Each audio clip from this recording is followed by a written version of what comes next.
Level 1, the slave counter. You are property. You are also essential. The room smells like tallow and old stone. The light comes from oil lamps. It is never enough light. You count anyway. Coins arrive in leather sacks. You open each one. You sort by denomination. You stack by weight. You do not stop. The Argentari who owns you does not ask how you are. That is not the arrangement. You eat when counting is done. Counting is never done. Your fingers are already raw. You have been here since before dawn. You will be here past dark. The bronze sestertii are easy. The silver denarii take longer. The gold arii you handle, like they might break you if you drop one. They might. That is not an exaggeration. That is the policy. You live in the back of the taberna argentaria with 7 other slaves. The sleeping pallets are wool over straw. The room is small enough that in winter, the body heat of 8 people is actually useful. In summer, you understand why some of the older slaves breathe through their mouths. You do not complain. There is no one to complain to, and even if there were, you know enough about this world to understand that complaining is a transaction with a very poor rate of return. The taberna sits in the forum, near the temple of Castor. That location matters. Everything in this business is about location and reputation.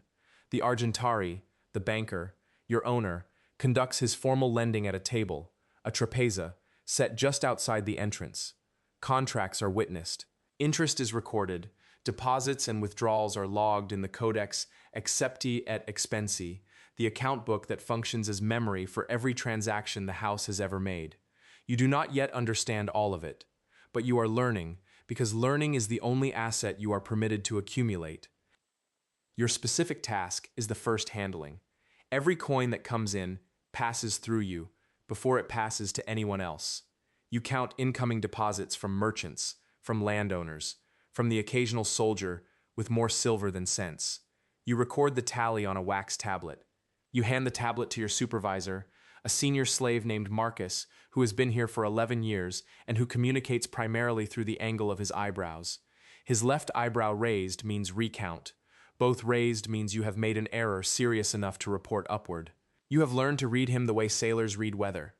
You make errors. Everyone does it first. The coins are worn. Some are clipped at the edges, shaved by someone who understood that the difference between a full denarius and a slightly lighter one was profit if you were patient enough and dishonest enough. You learn to feel the difference before you see it. Your fingertips develop a sensitivity that has no word for it in Latin. You simply know, after enough time, when something is off. That is worth something to the house. They know it. They will not tell you that they know it. The hours accumulate the way the coins do, methodically, without ceremony. Your back aches from hunching over the counting table. Your eyes ache from the lamp smoke. You have developed a small callus on the inside of your right thumb from the edge of the counting board, the abacus on which you verify your tallies. You carry the smell of metal with you everywhere, into sleep, into the small meals of bread and oil you eat in the back room, into the few hours between one day's counting and the next. You are not paid. You are not free. You do not own the skill you are building.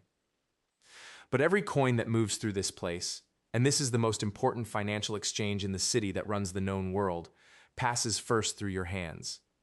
That counts for something. Level 2, the coin tester. You have a stone.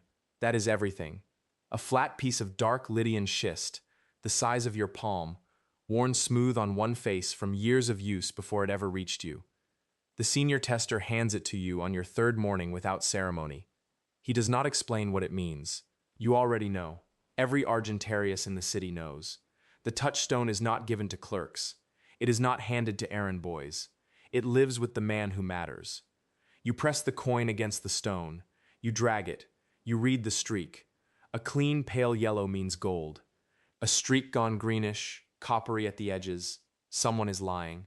A denarius that should be 80 parts silver in 100 shows you 60 in the drag, maybe 55.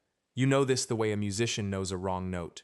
Not from calculation, from repetition so total it has become reflex.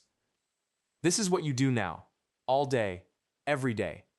The money changers bring you their suspicious pieces first, before any transaction of weight.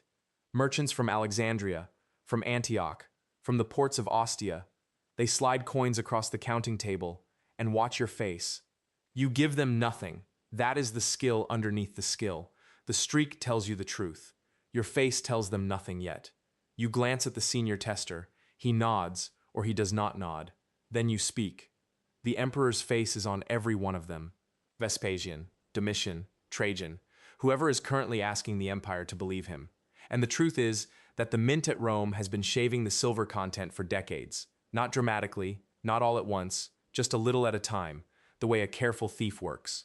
4 parts in 100 here, 6 parts there. Your stone knows. Your stone always knows. You are not supposed to say this out loud. What you say out loud is that this particular coin appears to be of uncertain purity, and the senior tester will determine the appropriate exchange rate. That is the correct answer. The stone itself starts to smell after a long session. Metal and dust, and something faintly sulfurous from the poorer alloys. Your thumbnail is perpetually dark in the crescent beneath the nail from handling pieces all morning. The cuts come without warning. A badly struck coin has edges like a blade, and you are moving fast, dozens of coins in an hour on a busy market day, and at some point you simply stop noticing the small bleedings. The other testers do the same. It is not discussed. What you earn is real. More than you made sweeping the floor of the counting house. Enough to rent 2 rooms instead of 1. Enough to eat meat twice in a week. When you walk through the forum with the touchstone tucked in the leather pouch at your belt, men who passed you without looking last year make eye contact now. That counts for something. But you are not trusted yet. Not fully. The senior tester still reviews every significant call you make. Large transactions, disputed pieces, anything involving a senator's agent or a military contractor. He takes the coin from your hand, runs his own streak, confirms or quietly corrects you, and says nothing either way. You learn by watching what he does with the ones he takes from you.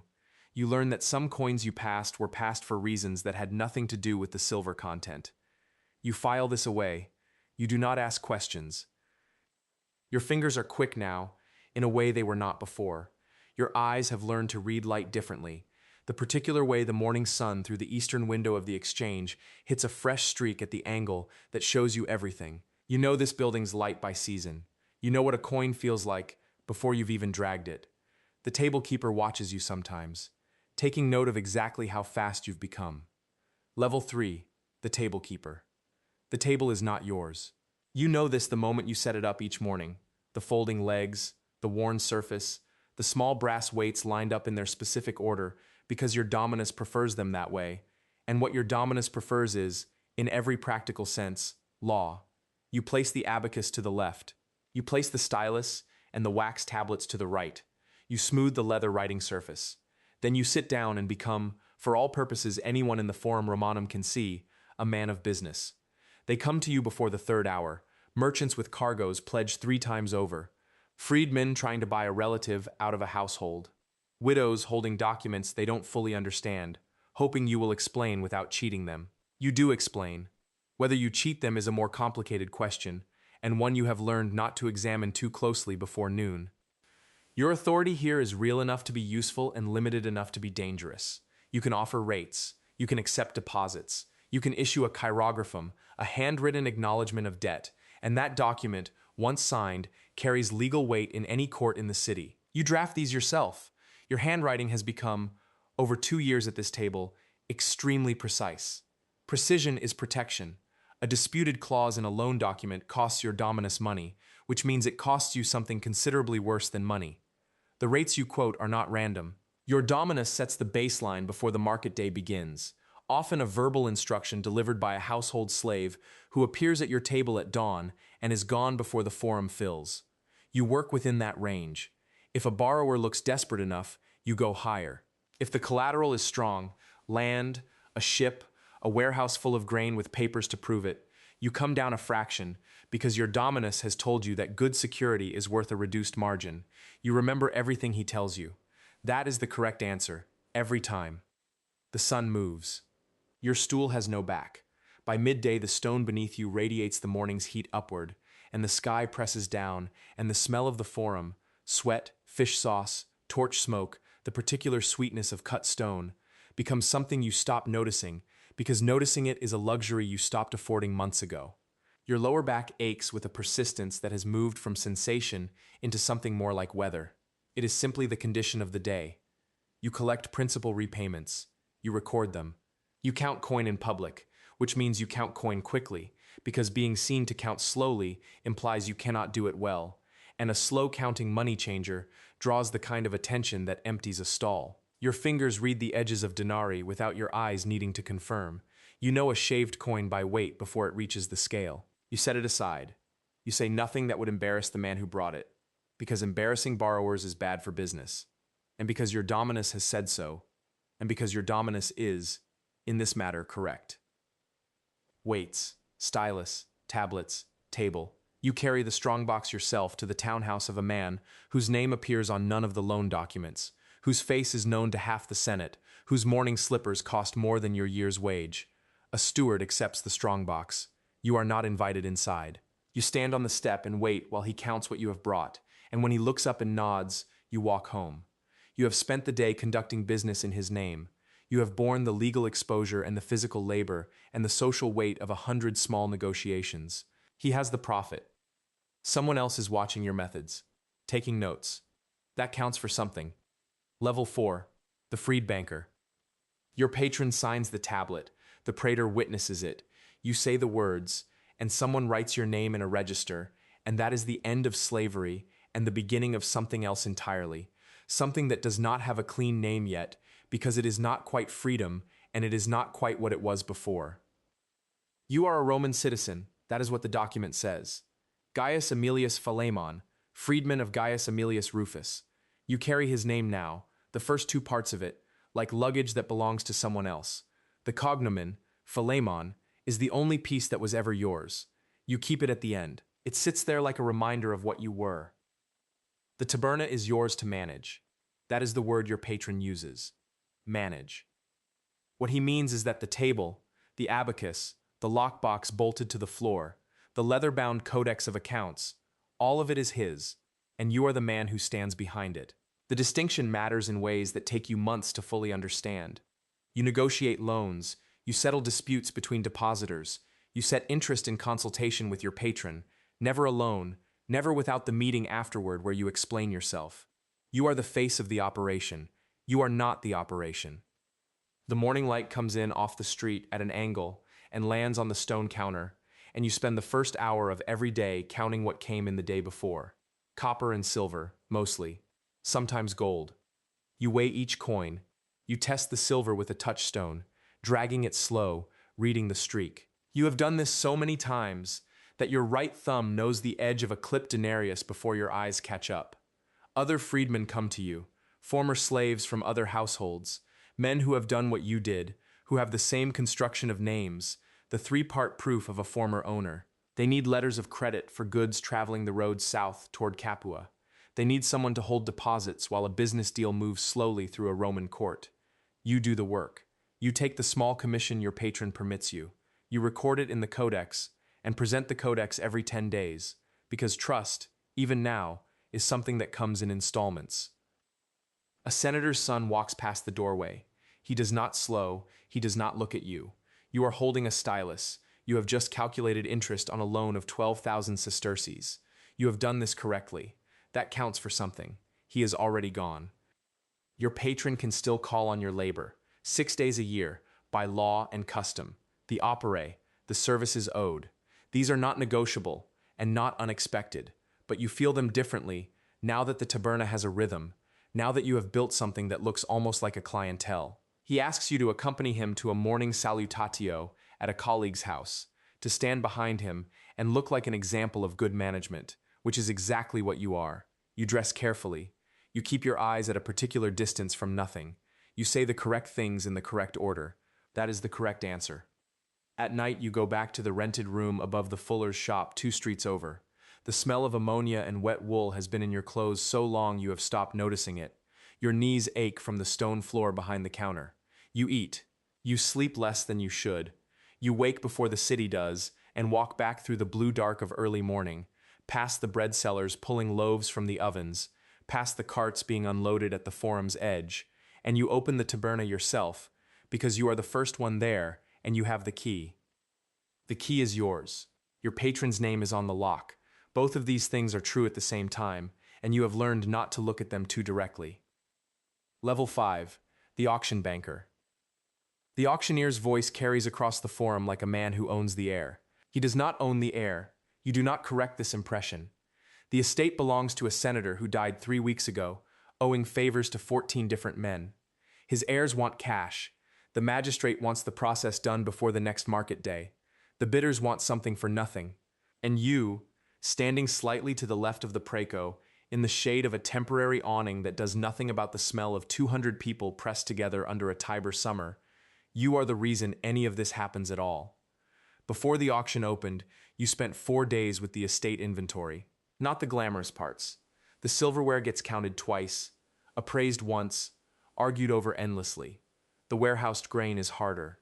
You walk through the storage at dawn, when the light is flat and honest, and you press your thumb into sacks to feel for moisture. You check the manifest against the physical count. You note the discrepancies. There are always discrepancies. A freedman hovers near you the entire time, watching your stylus move across the wax tablet, trying to read the numbers upside down. You let him look. The numbers aren't the thing he should be worried about. The thing he should be worried about is the credit structure you've built underneath this sale. Bidders at a senatorial estate auction do not pay on the spot. That is not how this works. What they do is commit, verbally, formally, in front of witnesses, and then you are the one who guarantees that commitment to the seller's heirs, immediately, in silver. You absorb the gap between the bid and the actual payment. You hold the risk for 30 days, sometimes 60, while the buyer arranges his affairs, and you wait to be made whole. The spread between what you pay out today and what you collect later is your compensation. The spread and the interest. Always the interest. The Preco calls a starting figure on a block of warehouses in the Aventine district. The bidding opens slowly, the way bidding always does. Men watching each other, no one wanting to show appetite first. Then a grain merchant from the Subura district moves, and then a second man moves to block him, and then there are 4 of them at it, and the price is climbing past what the estate's own appraisers thought possible. You are not smiling. You are watching the grain merchant's hands. A man who bids past his means has a particular quality of stillness in the face and a particular quality of movement in the hands. This man's hands are fine. You extend the credit. By the end of the day, you have committed to guaranteeing payments totaling more than 4 times what you walked in with. This is the arithmetic that makes your associates uneasy and makes you something different. You've done the work. You know what the Aventine warehouses will rent for. You know which of the bidders has a standing account with your firm and which ones have been vetted by men whose judgment you trust. You know the 3 bidders you watched carefully and decided against. Nothing said, no scene made, just a quiet word to the auctioneer that those particular commitments require different terms, higher security, someone else's guarantee. The auctioneer accepts this without argument. By now, most of them do. When it's finished, you sit with a cup of watered wine and a wax tablet covered in figures, and you begin calculating your exposure. The sun is going down. Your feet ache from standing on stone all day. There's a dull pressure behind your right eye that has been there since the 2nd hour of bidding. The heirs of the dead senator are somewhere celebrating. The successful bidders are somewhere celebrating. You are in a corner of the forum, checking arithmetic. That counts for something. Tomorrow you will begin the collection process. Next month there is another estate, a general's war plunder from the eastern campaigns. You've already been approached. Level 6, the network builder. You write 3 letters before the sun clears the Palatine. Not requests, not inquiries, confirmations. A senator's freedman, acting, as always, on behalf of a senator who cannot be seen to need anything, has collected a sum in Antioch that originated in your strong room 6 weeks ago and traveled there as ink on papyrus, as a chain of obligations between men who trust each other because the alternative is ruin. No coin crossed open water. No convoy moved under guard. The money was already there because you put it there years ago, slowly, carefully, through 100 smaller arrangements that nobody thought to notice. This is what you have built. This is what takes a decade to build and cannot be bought once you need it. You call it your network of correspondence. The Latin word is socii, but that is not quite right either. Partners implies equality.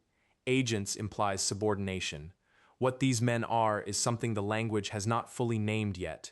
Trusted nodes in a web of mutual obligation, each one bound to you, not by contract alone, but by the knowledge that if they fail you, the web fails them. A banker in Ephesus honors your letters of credit because you honored his last spring when it would have been inconvenient not to. A negotiator in Corinth moves funds on your instruction because you moved funds on his instruction before you had any reason to. The whole architecture runs on memory, on accumulated reciprocity, on the careful maintenance of a reputation that took 15 years to build and can be destroyed in an afternoon. You know this, you do not forget it. The administrative weight of the network is extraordinary. You keep a codex accepti et expensi, a full ledger of receipts and expenditures, for each correspondent relationship, updated by every courier, cross-referenced against expected confirmations, audited mentally every time you sit down to write. Your secretary handles the physical copying. The accounting lives in your head because it has to. A discrepancy of 300 sesterces between what you recorded and what your man in Thessalonica claims he received is not a clerical error. It is either a test or a theft, and you need to know which before you respond, and you need to respond before the relationship curdles. You spend 2 hours in the afternoon with a man you know from the baths, a proconsul preparing to take his province, who needs to pay his staff and maintain his household for 2 years, in a place where the local currency is unreliable and Roman silver is hoarded. You walk him through the mechanism. You will instruct your correspondent in Pergamon. His man in Pergamon will present a letter. Funds will be available. Simple, efficient, invisible. He is grateful. He tells you this directly, warmly, looking you in the eye with the sincere relief of a man who has solved a real problem. He does not invite you to dinner. He will not. You are his banker, not his friend, and there is a gulf between those things in his world that no volume of moved silver will fully cross. His ancestors ate with senators. Yours counted other people's coins. That fact lives in the room every time the two of you meet, unnamed, perfectly understood by both. That counts for something, you tell yourself. The knowing, the being useful, the fact that men with ancestors need men with ledgers, and both of you understand the terms. Your knees ache when the weather shifts. You notice this now in a way you did not 5 years ago. The mornings are long, the letters multiply. Your handwriting, once careful and even, has grown faster and slightly smaller, as though your body has decided to compress time by compressing the marks it leaves on things. Tomorrow, there will be 3 more letters before the sun clears the Palatine. There always are. Level 7, the large-scale lender. The letter from the magistrate of Capua arrives sealed with wax, pressed by a man who has never met you and would prefer to keep it that way. You read it twice. You understand exactly what it means. The city needs to resurface the road connecting its forum to the southern gate, pay its public slaves their grain allotment for the season, and cover the arrears on a contract for the repair of the aqueduct conduit, all before the next assembly. The treasury is short. It has been short for 2 years. What the letter does not say, and what you both understand, is that you will provide the funds. The arrangement will be structured as a societas, a business partnership, and the returns you receive will come through a series of contracts awarded to firms in which you hold a quiet interest. The word usura does not appear in any document. That is the correct answer. Your operation now employs 6 freedmen who do nothing but draft, copy, and witness financial instruments. You have a junior partner who handles correspondence from Brundisium to Puteoli. You keep 3 different sets of accounts, one for the tax collectors who audit Roman citizens, one for your own understanding of what money is actually moving, and one that exists primarily to satisfy the expectations of men who believe they understand your business. Your tablets are cedar-backed now. The wax is the fine Carthaginian kind that holds an impression without cracking in summer heat. These are small things. They tell you something about the distance you have traveled. The aristocrats are the strangest part of this level. A senator cannot legally engage in large-scale commerce. You know this. He knows this. His grandfather wrote speeches about it. What he can do is lend you money at a nominal rate, which you then deploy at a significantly higher rate, and you return to him a share of the proceeds described in your contract as a pro rata portion of business earnings. He hosts you at his Campanian villa. You recline 2 places away from him at dinner. He does not introduce you as his creditor. He does not introduce you at all. You eat well, the fish sauce is imported, the wine is not watered. You ride home in a litter, because you own a litter now, and somewhere between the villa gates and the city, you understand that this is what arriving looks like. A litter at night. A man who will not say your name in a room full of people he respects. Your knees ache on cold mornings. You do not remember when this started. You sleep less than you once did, and you wake with calculations already running, interest compounding in your head before the first light touches the shutters. You have not been to the baths before the third hour in 2 years, because the first 2 hours belong to couriers. The municipalities are the most reliable borrowers and the most difficult to collect from. A town cannot flee. A town cannot die, leaving its estate in dispute. What a town can do is change its magistrates every year and allow each new office holder to treat the previous administration's debts as a matter of ongoing interpretation.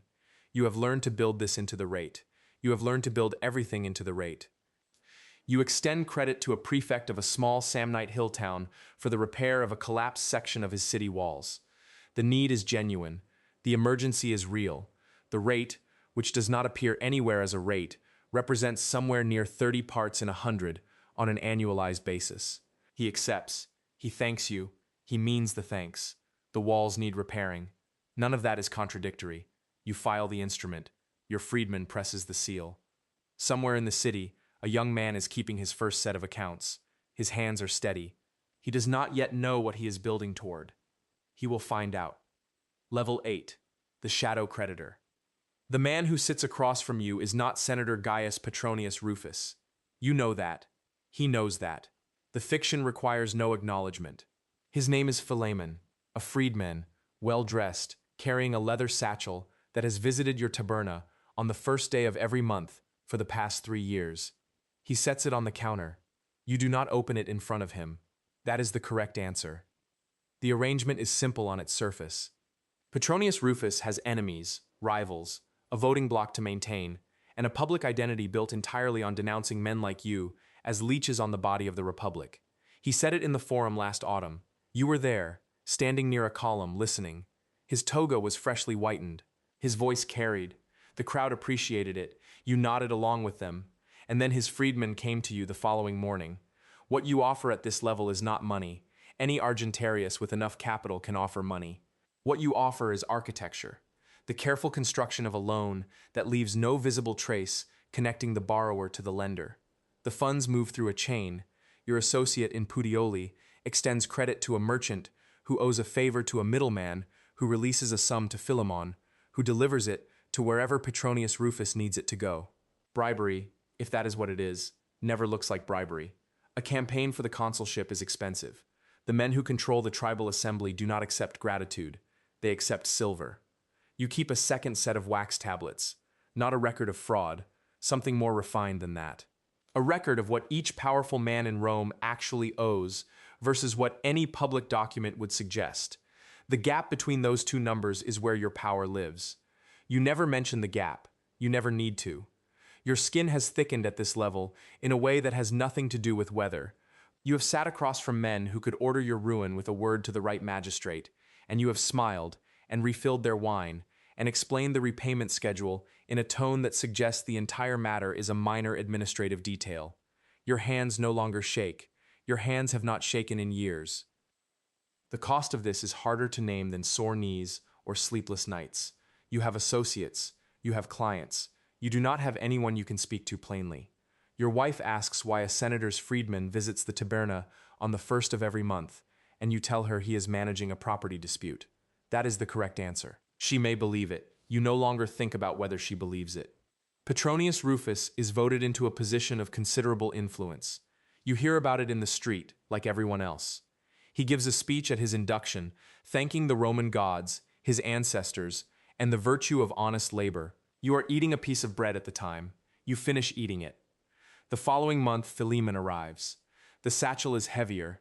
The senator's new position has opened access to a lucrative contract involving grain supply to 3 legions in the east, and there are several more officials whose goodwill requires cultivation. You listen. You calculate.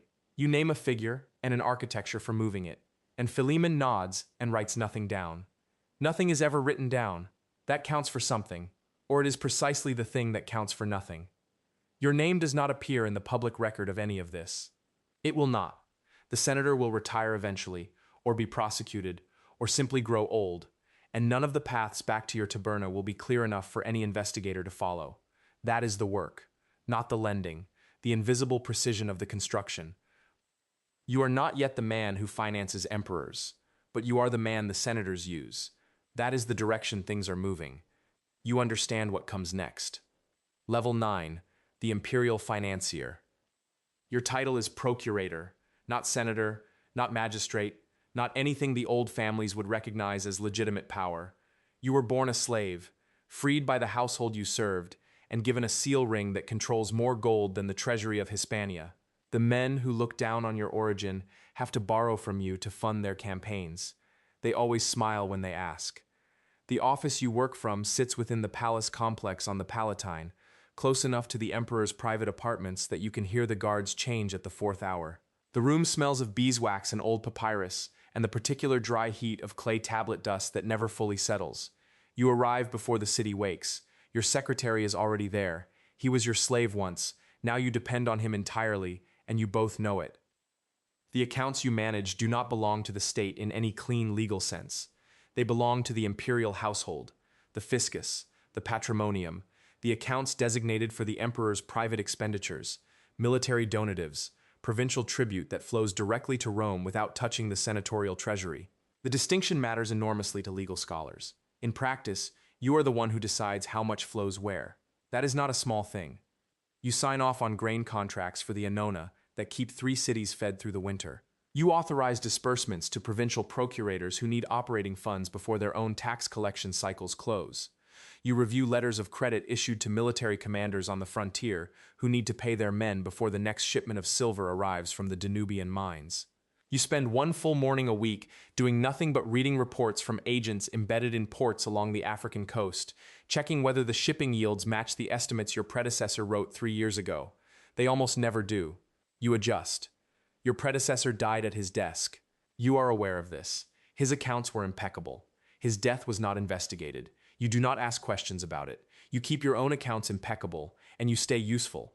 And you remember that the emperor's favor is the only wall standing between your authority and a charge that can be invented in an afternoon. You have not attended a dinner party in 4 months. There is no time that does not belong to the work. Your wife leaves bread on the table in the evenings. Sometimes you eat it. Your youngest son turned 8 years old during the review period for the Syrian tribute ledgers. You sent a message. You gave him a coin from the Eastern Mint with a particular emperor's face on it. He does not know yet what his father does. He knows only that you are important and tired. Your knees are bad now. You stand too long over writing tables. The backs of your hands have ink stains that do not come out anymore. You sleep on your left side because your right shoulder has had a deep internal ache since the winter you spent reviewing the estate valuations from the Campanian census, 12 hours a day at a table too low for your height. You do not mention this to anyone. Mentioning it would raise questions about your capacity. Senators come to you with expressions carefully arranged into the shape of equals greeting equals. You pour the wine. You listen. You tell them what you can authorize and what requires a decision from above. You do not tell them that you have already made the decision and that the conversation above is a formality. That counts for something. The art of letting powerful men believe they are deciding things you have already decided. This is not a skill they teach. You acquire it the way you acquire all the other skills at this level, by surviving. Somewhere below you, a young man is checking the provincial tribute tallies for the first time, wondering why the numbers from Gaul never quite match the reports from the transport agents. He is about to find out. He will spend years finding out. Level 10, the man behind everything. Your name is not on the temple. Your name is not on the arch. The general who crosses the Rhine next spring will have his face cast in bronze and mounted in 3 forums, and you will attend the ceremony, and you will applaud at the correct moment, and no one in the crowd will know that the campaign exists because you agreed, 14 months ago, to extend a line of credit worth 9 million sesterces to a man who needed the legions paid before the Senate finished arguing about it. You do not correct this. Your office has no sign. It is 3 rooms above a fuller's shop in the Subura, and it smells like wet wool and wood smoke, and that is deliberate. Visibility is a tax you stopped paying a long time ago. The correspondence arrives before dawn. You read it by lamplight, alone. A factor in Puteoli reports that the grain shipment from Alexandria is delayed by 11 days. You do not panic. You calculate. You have a debtor in Ostia who can cover the shortfall for the Neapolitan account, and a creditor in Carthage who will accept a 30-day extension if you route his interest payment through the Capuan road-building contract, which you also hold a stake in. By the time the fuller's shop opens below you, the problem is already solved. No one will know there was a problem. That is the correct answer, and you have been giving it for 40 years. Your knees do not bend the way they once did. You stand slowly in the mornings, both hands on the desk, and there is a sound your left hip makes that was not there a decade ago. You eat the same meal most days: olives, bread, a cup of water cut with very little wine. Your cook has stopped offering alternatives. Your wife died 7 years ago, and you did not take another, because the negotiation of a second marriage would have required you to reveal assets you prefer not to reveal. You have no children. You have heirs, carefully chosen, legally arranged, two young men from equestrian families who understand that what they are inheriting is not money, it is position. It is the web of obligation you have spent your life building, knot by knot, debt by debt, favor extended and favor recalled. The money is almost incidental by now. What you actually hold is information. Who owes whom? Who needs what? Who cannot afford for certain things to become known? Two consuls owe their elections to financing that cannot be traced back to you. That is not an accident. That is 40 years of patient, invisible work. You have never stood for office. You have never wanted to. Office is a costume. What you hold is the needle that sews it. The letters that arrived this morning include one from a senator whose land debt you have been quietly holding for 6 years. He has finally understood what it means that you hold it. His tone has changed. You fold the letter and set it in a cedar box with 40 others like it. You do not respond today. Let him wait 3 more days. A man who waits learns the shape of his own need. You sleep 5 hours, sometimes 4. You do not dream, or if you do not remember it.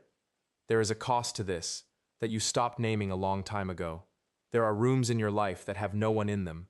There are meals eaten in silence that were supposed to be something else. There are years. Across the city, in a narrow house near the Tiber, a young man is being handed a clay tablet by his father. The tablet has numbers on it, a merchant's account, a small one. The father is explaining what a pledge is, what a surety means, what it means to hold another man's obligation in your hands. The boy is listening carefully. His eyes are quick. He has no idea what any of this will cost him. The cycle continues.